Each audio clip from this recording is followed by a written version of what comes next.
እዚህ ጋር የምትመለከቱት መሬቱ እንዳለ ጨው ነው። በጣም አስደማሚ ቦታ ነው። ወደ 2 ሜትር ገደማ ጨው ነው የሚያጋጥመን ማለት ነው። አስደማሚው የሀገራችንን ዳሎልን አስቡት። እንደዛ አይነት ቦታ ነው እየሄድኩ ያለሁት። በቃ ምግብ ላይ የምንጨምረው ጨው ራሱ የተፈጥሮን ነገር ስታዩት የምትገረሙበት ነው። ከለሩ በጣም ቢዩቲፉል የሆነ ደግሞ በሀገራችንም አለ። 20 ኪሎ ሜትር በ8 ኪሎ ሜትር ገደማ ያለ ትልቅ ሜዳ ነው። እንዳለ ጨው ነው።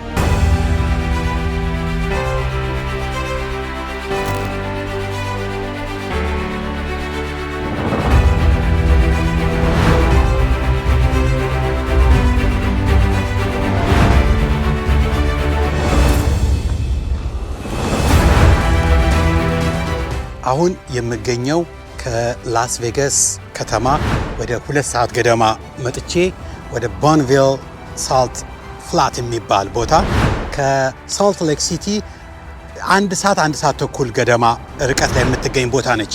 በጣም አስደማሚ ቦታ ነው።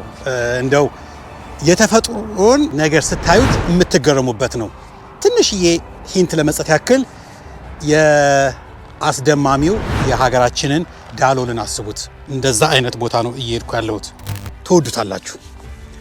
መንገዱ ግን በጣም የሚገርም ነው። ማለት የተወሰኑ ቦታዎች ላይ እንደምታዩት ተራራ ምናምኑን ትመለከቱታላችሁ። ከዛ ውጭ ግን አብላጫው መሬት ፍላት ነው። መኪናዎች አንዳንድ ውርውር ይላሉ። አንዳንድ ጊዜ 15 ደቂቃ ምናምን ደግሞ ስነዳ አንድ መኪና ማላይበት ጊዜ አለ። ትንሽ የሚደብረው ፓርቱ ምንድነው? ሴልፎን አይሰራም። በቃ ምክንያቱም እውነታቸውን እዚህ አካባቢ ለምንስ ያደርጋሉ ሰው አይኖርበት ምን አይልበት እና ትንሽ የሚደብረው እሱ ፓርት ነው። ሰው ጋር እንኳን እያወሩ መሄድ አይቻልም። ኤኒሃው አሁን ገና 4 ሰዓት ከምናምን ገደማ ይቀረኛል ለመንገዱ።